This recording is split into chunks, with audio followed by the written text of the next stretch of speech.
Well, first it was the FBI. Now it's the CIA that's facing a major shakeup.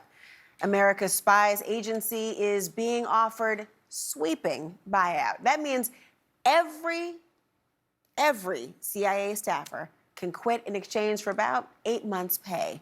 The move is meant to weed out those who don't support the MAGA agenda. And the buyouts are meant to support the agency's new goals of targeting drug cartels and undermining China. Meanwhile, over at the J. Edgar Hoover building, it's even more tense. The FBI today complied with a DOJ demand to give information on thousands of agents who worked January 6 cases. We're talking about ID numbers and job titles, not names. Several FBI agents even filed a lawsuit accusing the DOJ of conducting a loyalty purge. The acting director of the FBI, Brian Driscoll, has tried to stand in the way, defending the rank and file and becoming somewhat of a G-man folk hero along the way, with AI memes like this one, celebrating him for pushing back on the agency's purge. But soon, Driscoll will have to face his new boss, the newly confirmed Attorney General Pam Bondi, who begins her first full day tomorrow. Lots to get to on all of this tonight with National Security Attorney Mark Zaid and former top counterterrorism executive at the FBI, Christopher O'Leary, who's currently a senior VP for global operations at the Sufin Group. Thank you both for being here. Chris, let me begin with you. I want to know what your reaction is to now CIA employees, all of them really, being offered buyouts. Combine that with the FBI news, everyone's wondering, is this going to put Americans in danger? Well, Laura, simple answer is yes. The combination between the FBI and the CIA, those are two of our primary agencies responsible for our national security, whether it's counterterrorism, great power competition, you name it, from head to toe. Those two organizations are what protect America along with the Department of Defense. Eroding the workforce or really getting after the morale and really empowerment of the workforce is going to have a direct impact on national security at every level. It will also have, from the FBI standpoint, a real impact on fighting crime on the streets, which is what this administration says they want to do. But FBI agents and leadership, they run those violent crime task forces around the country with state and local partners. They run the transnational organized crime task forces around the world. So really reducing their ability to do all of this is going to have a measurable effect on the crime in the United States and in the region. I mean, I can't imagine having that level of turnover in an instant at this moment in time, Mark. And the big question is, suppose all these employees say, no thanks, I don't want your buyout. Does the DOJ have the legal authority to then remove these agents, remove these analysts? Well, that's a good question. Look, the FBI has a lot of civil service protections in the normal world. I've represented FBI personnel for almost 30 years or so, maybe more now, I guess, and all the agencies.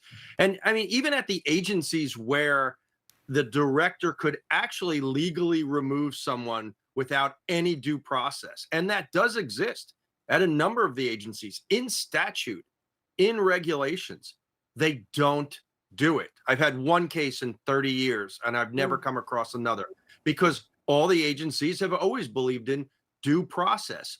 Now, sure, when Robert Hansen got arrested by the FBI for spying for Soviet Union Russia, he didn't get due process. There's a national security exception to fire employees for something of that nature.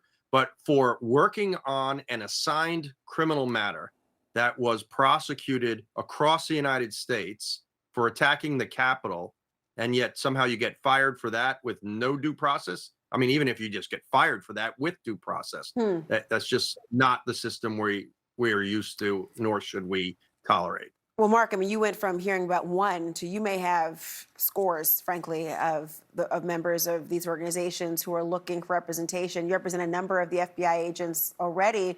What are they telling you about how they are feeling about the prospect of not only our security, but how vulnerable they are to being let go?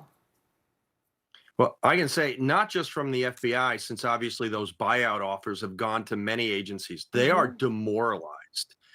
These are individuals who, for example, the lawsuit we filed today against the FBI, I think the shortest term was like 8 years of service.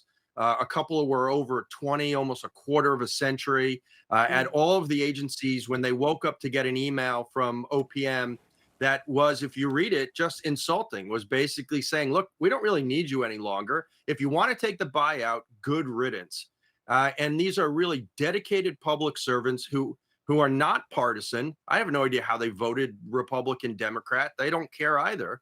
And it is, I don't know how the government's going to function. I mean, I think that's the bottom line in these agencies. And the amount of experience that we are about to use and the extent to which that will harm American national and domestic security, you can't even actually articulate the degree. I mean, forget about whether or not your tax returns are going to be filed or processed properly, or you just name any type of institutional, your social security checks.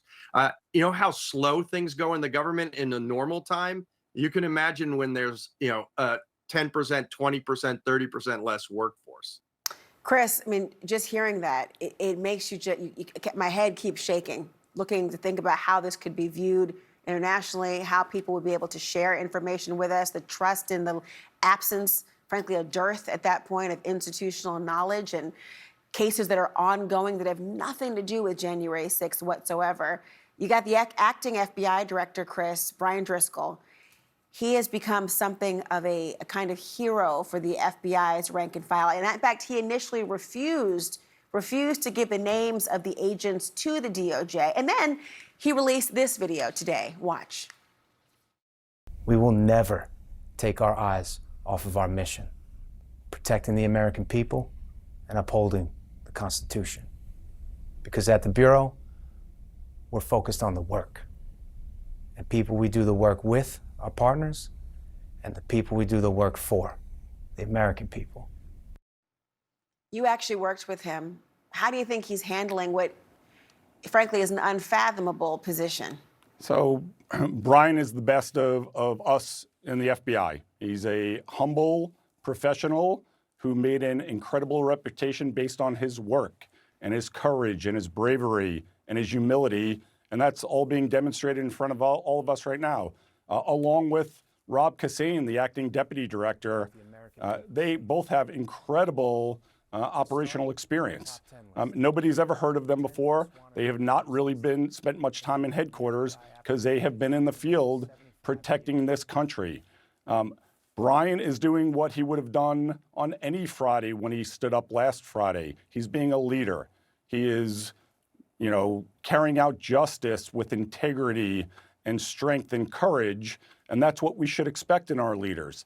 And he is focused on two things: the mission of the FBI and the welfare of his people, and that's what you should have in a leader, and that's what he is really demonstrating to the entire country. And he has a huge following in the FBI workforce who feel really persecuted right now, and the country will suffer unless we change this dynamic. Mark Zaid, Christopher O'Leary, thank you both.